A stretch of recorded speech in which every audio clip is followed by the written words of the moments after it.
بسم الله الرحمن الرحيم والحمد لله رب العالمين والصلاة والسلام على أشرف المرسلين سيدنا محمد وعلى آله وصحبه أجمعين.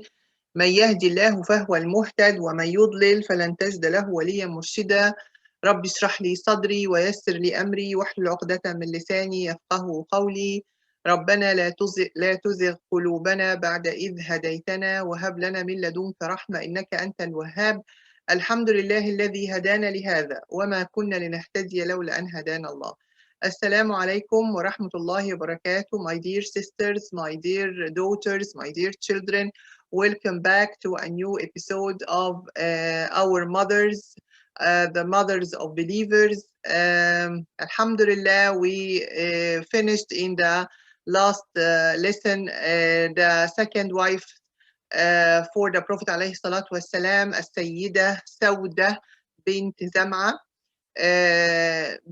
Previously, we spoke about Sayyidda Sauda and how she was very merciful mother and how she embraced the children of the Prophet عليه الصلاة والسلام and how she was very loyal to him.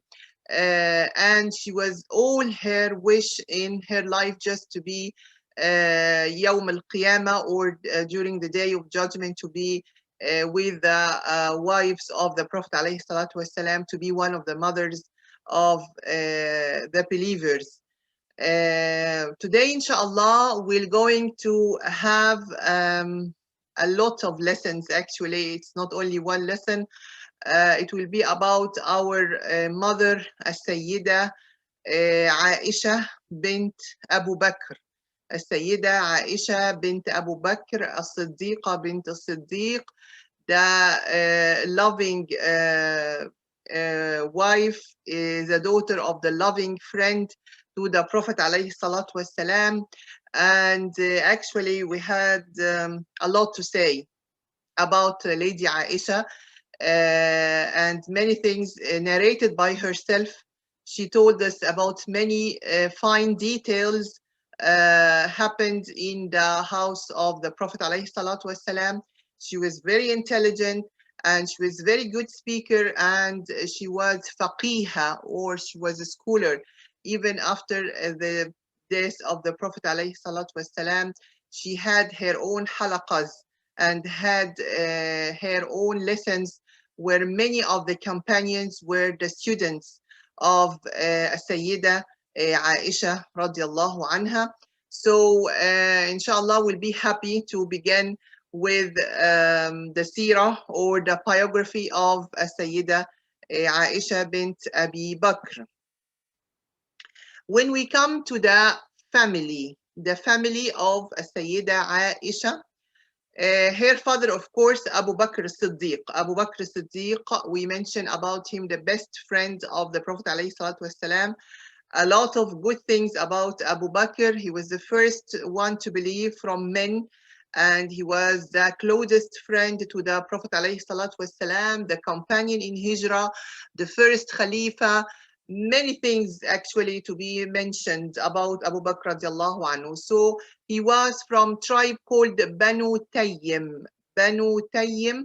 Actually, this tribe before Islam even had an outstanding place among other tribes because of their honor, bravery, trustworthiness, and veracity. They were very famous by all these good characters even before Islam.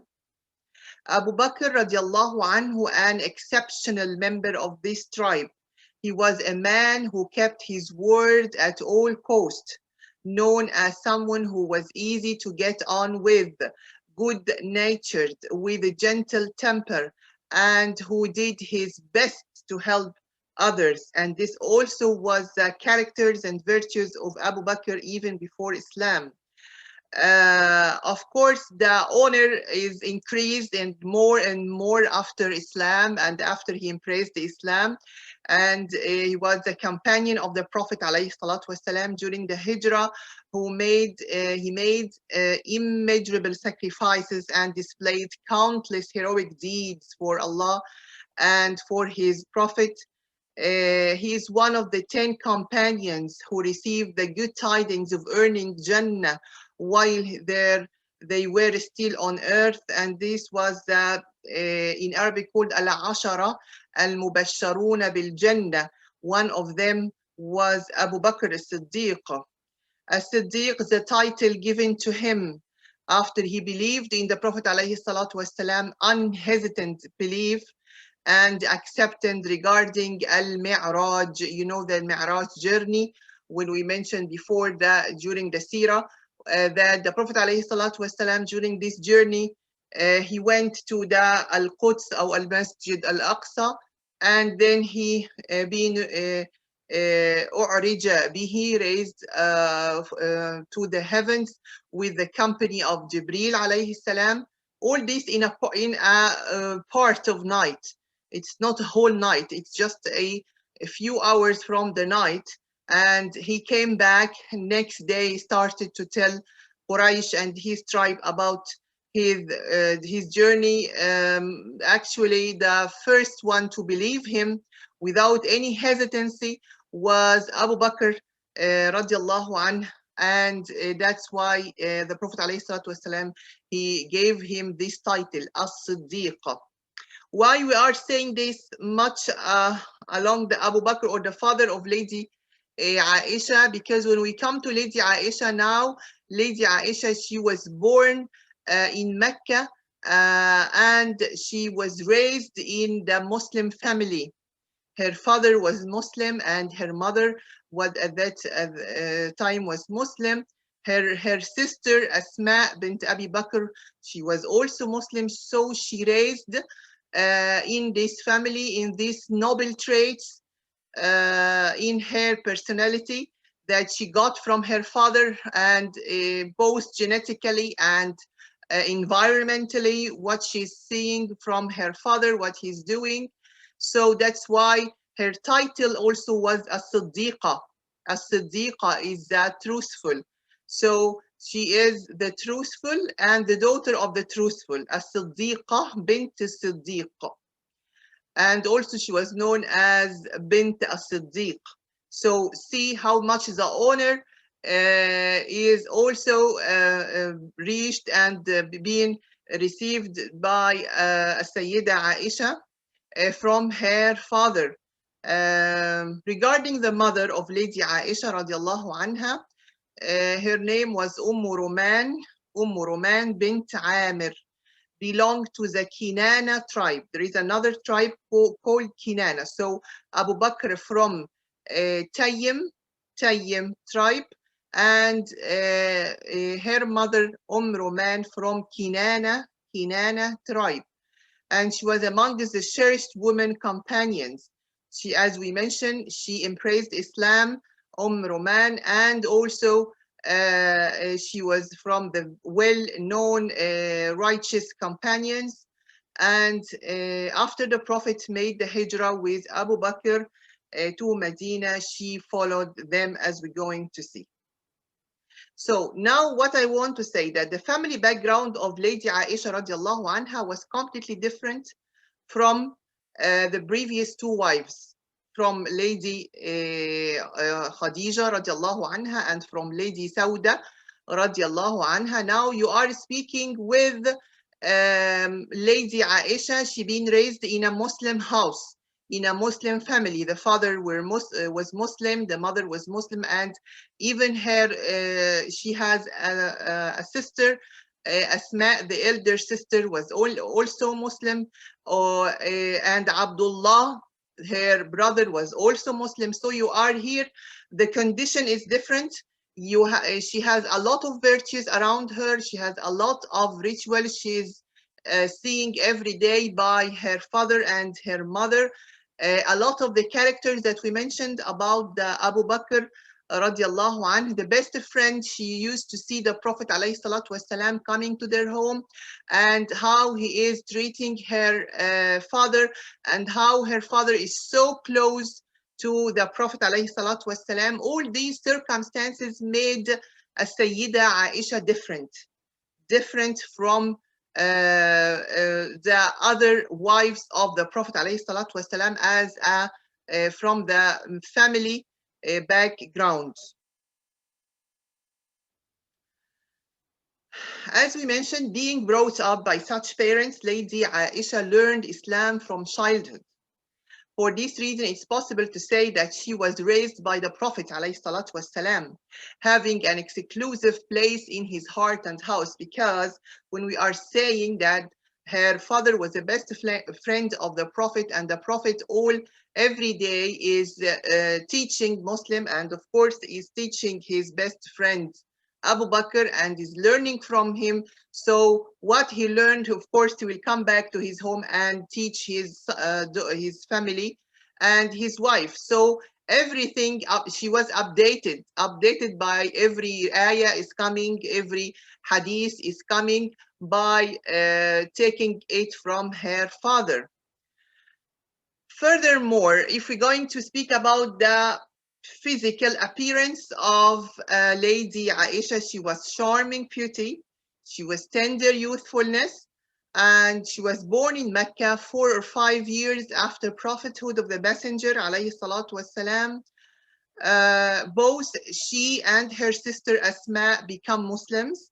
Remember Asma, we spoke about Asma, she was a little bit elder and older than Lady Aisha, and she was pregnant when the Prophet alayhi salatu wasalam and her father Abu Bakr were present in cave of Thawr during Hijrah.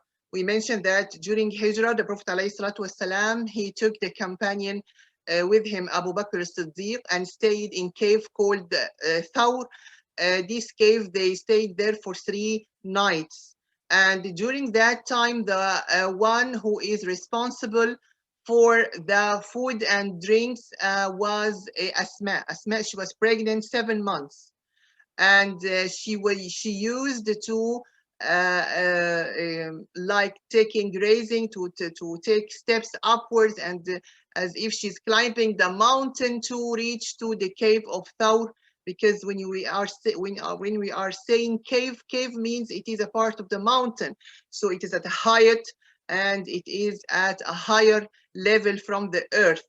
That's why we can imagine how much she was taking this efforts. She has a belt, and she have the divided her belts into 2 parts, one for the drinks and the other is holding the food, and she carried all that and start to rise up to the mountain in order to reach the cave of Thawr and bring the food and drinks to the Prophet and her father. This is Asma.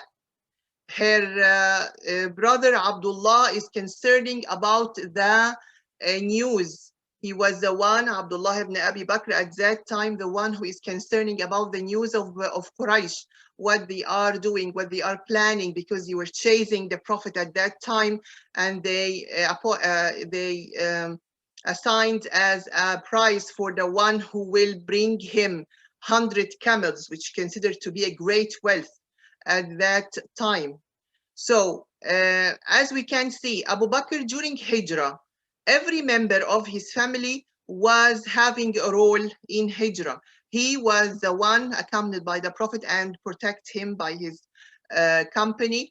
And his servant Amir ibn Fuhaira was the one who brought for them the milk, and they brought for them the guide that will accompany them from Mecca to Medina.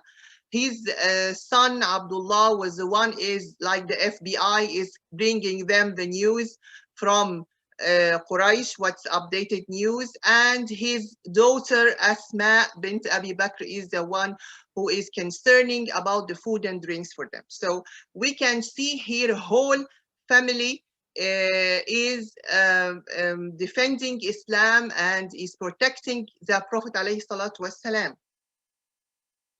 Imagine Aisha was still young. She's still around 7 years at the time of the Hijrah. And she's seeing all that. She's seeing how her elder sister is doing, her elder brother, what he's doing, her father, and even their servant, how their servants are doing and having a role in this blessed journey. So all these things is having its prints on the heart and on the behavior of Lady Aisha radiallahu anha. Remember when we mentioned about the marriage of the Prophet alayhi salatu wasalam with Lady Sauda, we mentioned that at that time there was one of the companion ladies called Khawla. Khawla came to the Prophet and told him after time of past when Lady Khadija radiallahu anha, she passed away and she found the Prophet was sad most of the time. She told him, you need someone to take care of your children and to help you and so and so. So he told her, you have something in your mind. She told him, as we remember, that there are two if you want. One not married, it is Aisha, the daughter of your friend. If you want expert woman, it is Sauda. So at that time he accepted that he will propose to Sauda.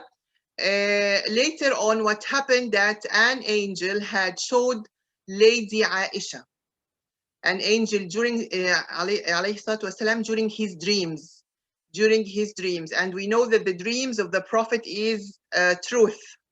It's not like any dreams. When it is called in Arabic ru'ya. Ru'ya means that when they see the prophets, when they see the dreams in their life, it means it is something will happen. Remember Prophet Ibrahim alayhi salatu wasalam, when he saw in his dreams that he's slaughtering his son Ismail alayhi salam. So he believed that this should happen. This should happen. And when he went and do that, Allah subhanahu wa ta'ala in the last moment, he saved Prophet Ismail alayhi salam and saved him with the goat or the sheep brought to be slaughtered instead. So here when the Prophet alayhi salatu wasalam, he saw these dreams many times, that the an angel showed to him the Lady Aisha in his dream several times and said every time, this is your wife. This is your wife.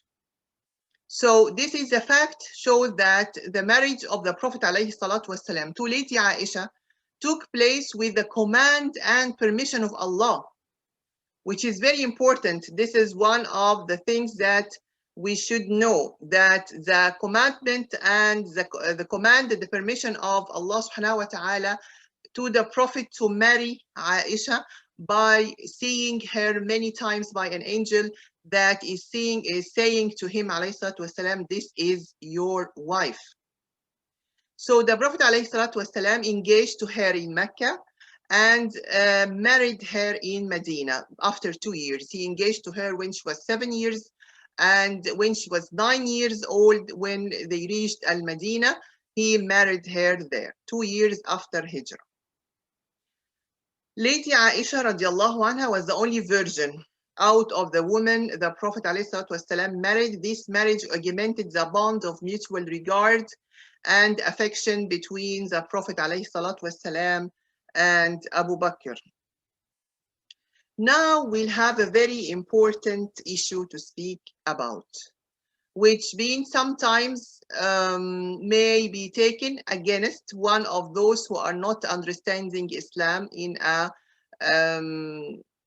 correct point of view.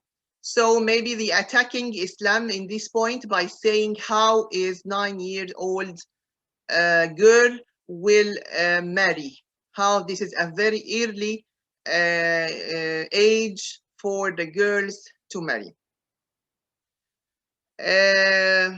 In order to answer such a question, and I'm saying this question to all my daughters to know that, because, and all my sisters also, that they may be asked such a question by anyone who is a non-Muslim or even Muslim, but he's not having enough information about his religion.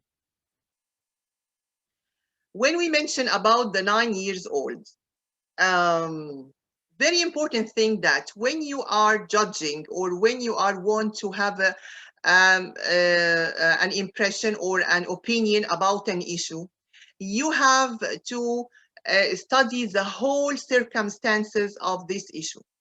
You cannot judge people who are 1400 years back than what we are thinking now, at what we are doing in our time.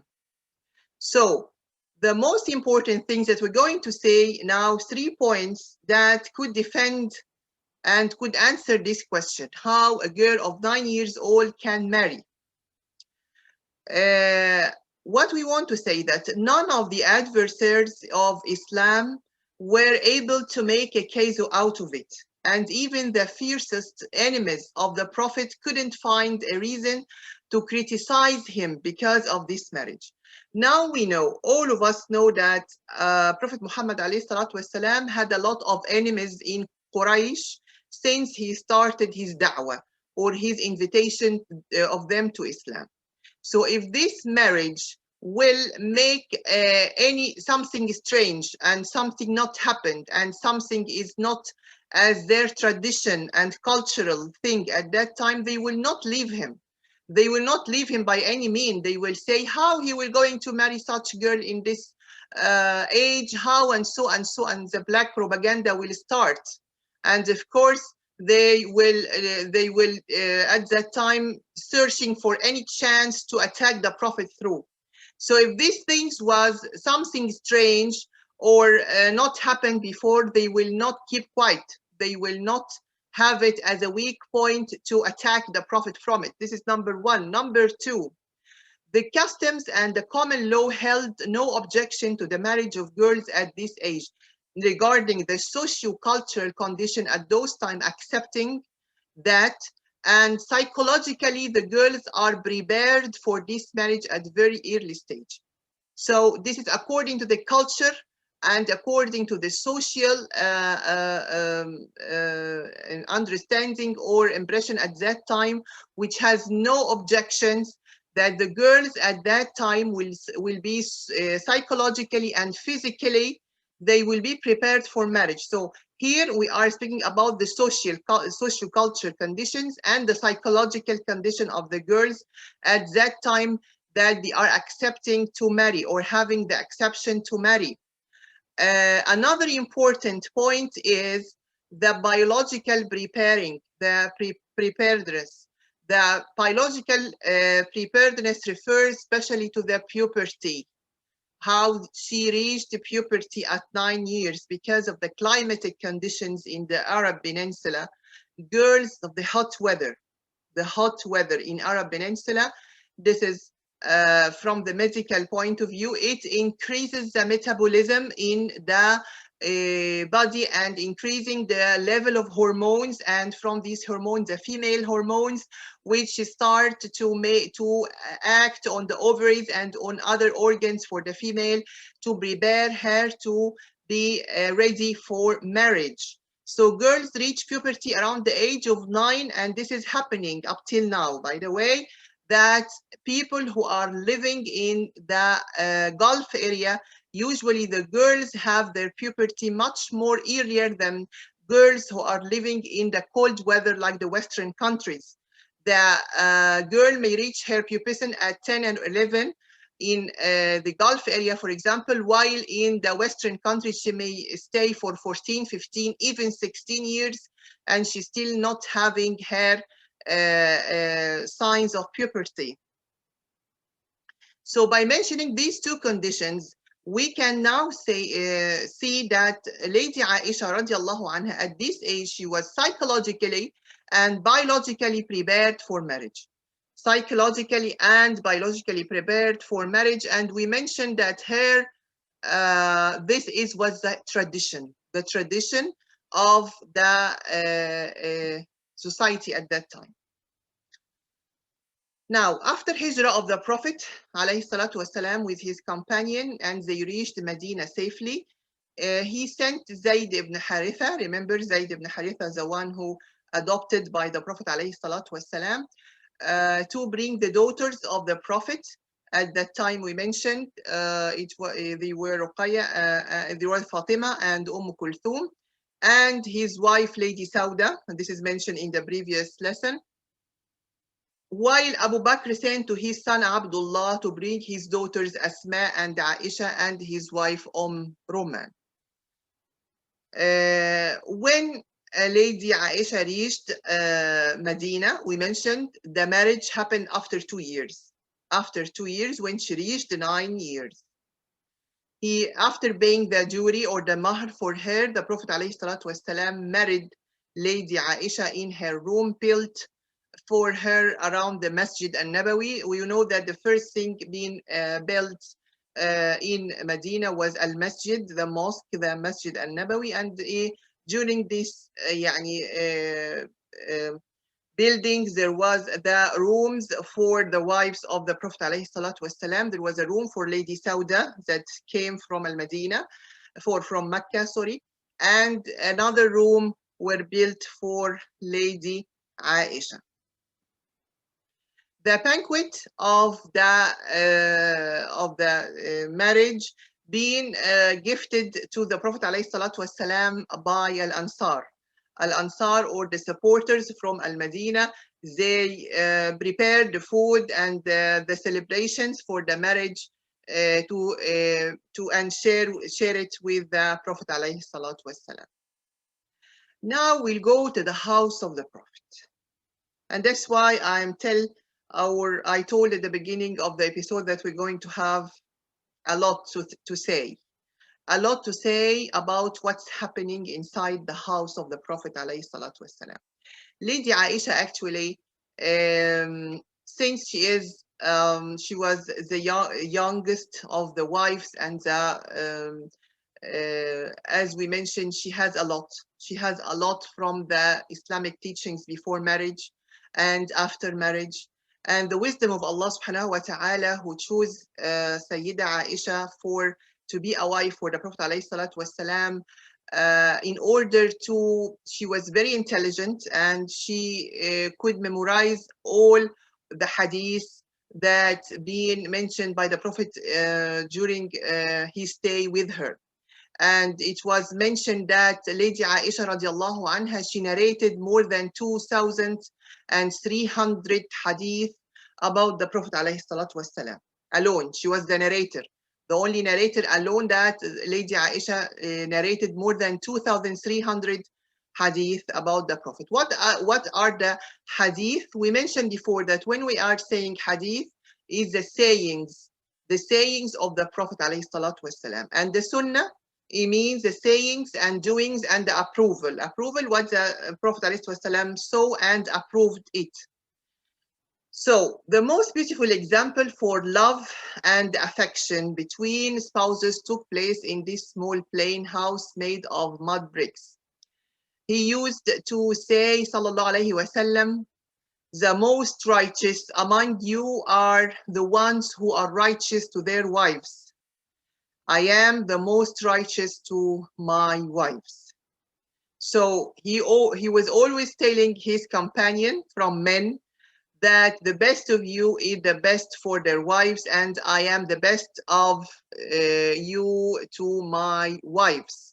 This is very important, and we explained this before, that it's very easy to go outside and to start to make admonition, to say teachings to others, to teach others, to say about Allah subhanahu wa ta'ala and his prophet, but you are not applying that at your home. This is challenging. This is a real challenge, that you can advise and you can help others, but you cannot help yourself. That's why when the Prophet ﷺ mentioned to the Sahaba or the companion this hadith, it was very important to them to make them apply what they are learning from him. They are learning from him a lot of things, from the morals, high characters, and all these virtues the believer should have in his life, and how he should treat others. But the Prophet ﷺ in this hadith is teaching the Sahaba that you have to behave yourself, that you have to apply that on yourself. And the best place to apply that is your home, is your family. If your family couldn't feel of your righteousness or your good deeds and good behavior and all these things. So what you are, there is something wrong, you have to correct. There is something wrong. You are saying to people and teach people and advise people, but what about your wife? What about your children? If you are not treating them in the way you are advising others, so something wrong is here. Lady Aisha narrates, she's saying what she used to do as a wife for the Prophet ﷺ. She say, I would prepare nabis for him. Nabis is actually the water contain a raisin, the raisin in water. The Prophet ﷺ would like to eat the raisin in water, but being left for one day just to make it the water to be sugary. And the sugar here is very healthy because it's coming from raisin. Raisin itself is very high value in vitamins and in minerals and even in iron. So actually, it was very something very sugary and very high content or high biological value. So she used to prepare nabis for him in the evening. He used to drink it in the morning. I also used to prepare 3 covered bowls at night. 3 covered bowls at night, 1 for wudu, bowls of water, 1 for wudu, 1 for his siwak to wash his teeth, and 1 for drinking. Lady Aisha radiallahu anha used to take care of her husband's daily chores. She would wash his hair, comb his hair, apply his perfume, wash his laundry. All these things she would take care of it. And another thing, more often than not, there would be no food, sometimes no food at the home of the Prophet. You can imagine the home of the Prophet, some days may pass without any food. And Lady Aisha radiallahu anha said sometimes 1 month would pass, but none of the stoves would be lit in any of the rooms of Muhammad sallallahu alaihi wasallam family. And she was asked, then what would they eat in those days? She mentioned 2 things, dates and water. So you imagine 1 month you are eating dates and water only, nothing except dates and water. This was the house of the Prophet. However, she is mentioning there have neighbors from Ansar. Again here, the word Ansar is coming. What happened in the Ansar? They had milk. They had animals, goat or sheep or whatever. They are taking from them milk and used to send the milk to the Prophet ﷺ. And this is the something, the luxury or the additive something, the addition. The normal is water with the date. When they have milk, it is something additionally, yani something over they will eat. But despite of this difficulty, love is present or not? This is a question here. So from narration of the Lady Aisha radiallahu anha, and what we're going to say now is through many hadith narrated by her. She mentioned that there was abundant happiness and love in the household of the Prophet alayhi salatu wasalam. When Lady Aisha radiallahu anha drank something from a cup, the Prophet alayhi salatu wasalam used to take the cup and place his lips on the same place where she had drank from, and he would drink like that. No comment.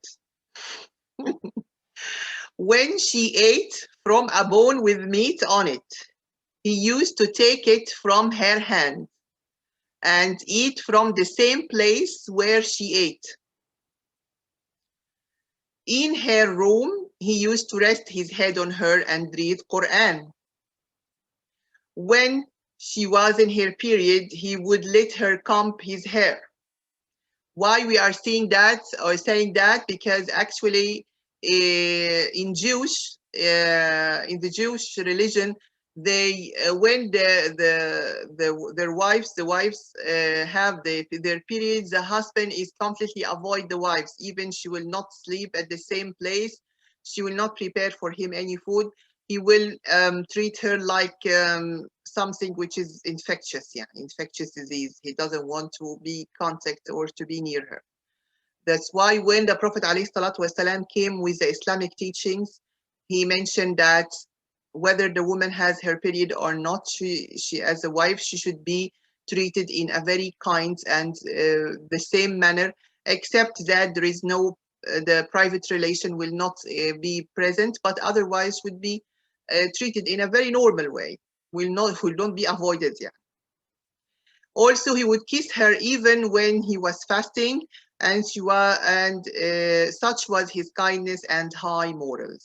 We can feel of what we are saying now, how much the Prophet ﷺ representing a noble romantic husband to his wife, and how he was loving and caring husband to his wife, and how such fine details that make the wife adore her husband and be like a servant for him, is such fine details that the Prophet ﷺ is teaching all the men to do that for their wives. And by the narration of Lady Aisha, that's why we know that why she was young, and at the same time her young age and her intelligence and her smartness helped her to narrate all these things which considered to be teachings for us and for the Muslim men, those who are married and those who will be prepared for marriage, the young men, how to know their Prophet alayhi salatu wasalam, how to do like him, as according that he is our role model. We mentioned that one of our goals in studying the mothers of believers is to know the social life and the very private life of the Prophet ﷺ in his house. Because when we spoke in his seerah, our focus was on the political, military activities. But regarding for the Prophet as a husband, this is what is the view that we are taking now by studying the biography of every wife, and from, as we mentioned, Lady Aisha, we will learn a lot. The Prophet ﷺ also, he was not the type of the husband who lock his wife. Some of the husbands are just locking their wives and telling them, you don't go out, you don't see, you don't open the window, you don't see those, and you don't speak in the phone. There are husbands like that. But here, the Prophet ﷺ, the husband, is giving us the lesson about how to let your wife to have an entertainment by opportunities. By during Eid, actually during Eid al-Fitr or Eid al-Adha, there was like a festival. There was a celebration happening in the Masjid al-Nabawi, and there was Ethiopian boys that came to perform in the mosque like show, came to perform like show. So the Prophet ﷺ did not prevent Lady Aisha from seeing that from her window, from her room, as long as she wanted. Also, a husband who are making sports activity with his wife. The Prophet was that husband, that he was having a good lifestyle, healthy style. They used to race together. They make race together. Actually, they raced twice. When they were out for on campaigns. During the first time, the Lady Aisha won, while during the second time, the Prophet ﷺ won. That give us the impression that how the Prophet ﷺ was so simple, was having sense of humor, and he didn't made like the difference in age between him and Aisha was not a barrier.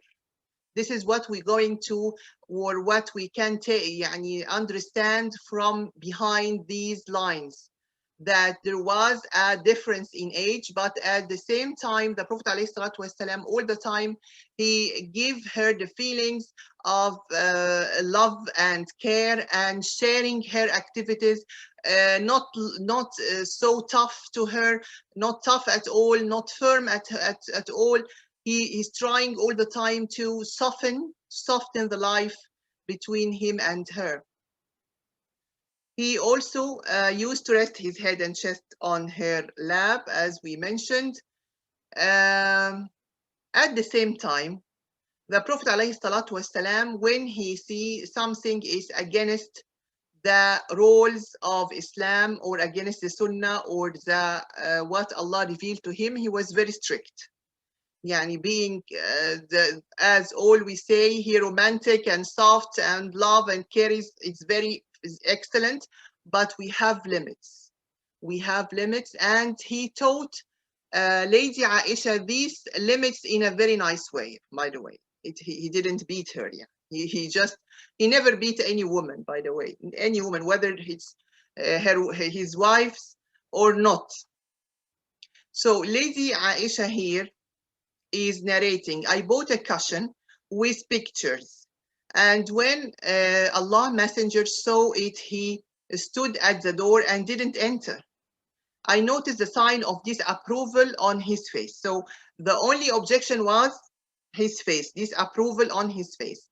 So she said, Oh Allah Messenger, I repent to Allah and his messenger. What sin have I committed? Allah Messenger told her, what is this cushion? I said, I have bought it for you so that you may sit on it and recline on it. Allah's messenger said, he said for her, Allah said, the makers of these pictures will be punished on the day of resurrection. And it will be said to them, give life to what you have created. The Prophet added, the angel of mercy do not enter a house in which there are pictures of animals. So here he's teaching her about an issue that, and at the same time, his reaction was, we can say that his reaction is the moderate reaction. He was not over angry, or he was not he was soft, that he's not telling her this is not right. No, he was just show the disapproval on his face, alayhi salatu wasalam, to tell her that you shouldn't have in your furniture that anything have a picture, or in your clothes pictures, because this is something that prevent the angels of the mercy to enter the house. So in a very simple way, just told her this is not a approved, or you don't have the approval to have it in our house. Another example that she acquired 2 beds and stuffed with fiber and izhir. Izhir is a type of grass. So 2 beds, yani if you can see beds, it's just like something that you can lay your body on it. It's not a true bed that we have now. Made from fiber and grass, or izhir. So Allah Messenger saw them and he asked, Oh Aisha, do you want the world? Imagine, because it is just something from fiber and izhir to can relax and to lie on it. So he told her, you want the world? I said, I acquired them for you. They are stuffed with fiber and izhir, or grass. Thereupon, alayhi wasalam, he said, Oh Aisha, what would I need what would I need the word for? I and the word are like a man who takes rest in the shade of a tree. When he gets up and leaves that place eternally, he won't return again. So this was the concept of the Prophet alayhi salatu wasalam. He could have been, he could have had the best palace in the world. He could have the best furniture, the best place. And this actually happened when Allah subhanahu wa ta'ala sent Jibril to him. And he made him to make a choice. If you want to be a servant or a servant prophet or a king prophet. So he mentioned, no, I want to be just a servant prophet. So at that time, he gave up all the adornments, and we cannot say adornment when she say that it is just a bed stuff with fiber and azhar. But even so simple thing like that, the Prophet doesn't want, because he just all the time he has to remind himself that this world will end, this world will come to an end. He doesn't want to have anything to make him attached to this world. And this is actually the lesson here that we should take from the Prophet ﷺ. Whatever we try will never come to 1/1 million billions from the Prophet ﷺ. But what we are trying to learn, the concept that we try to be in our life as simple as we can. It's not important to have such jewelry because it is looks nice, or I should have such a car because it is expensive and I want it, or such a house because so and so. Anything from this life, we will just make it simple and make it as much as we can. By time, we will feel that everything is either the car, for example, if it is a big car or a small car at the same time, in every time it just will make me go and come. So according to my needs, I will not buy something that I will not use. So this is very important message to all of us, because sometimes even when we are go to the market, sometimes we buy something we are not using, and then maybe or using for one time and halas finished. I forget about it. No, it's not right. We learn here from the Prophet ﷺ, you only have to buy what you need, because a lot of things will make you more thinking about these things and these adornments of life, and make your mind away from the hereafter. And the Prophet ﷺ wants all of us to have our ultimate goal all the time in front of our eyes. In front of our eyes is the Jannah, is the pleasure of Allah subhanahu wa ta'ala, is the hereafter. So this is very important, because a lot of adornment, a lot of things that we have in this life, it may deviate our attention from our role and from our ultimate goal. أقول قولي هذا وأستغفر الله لي ولكم. سبحانك الله بحمدك لا إله إلا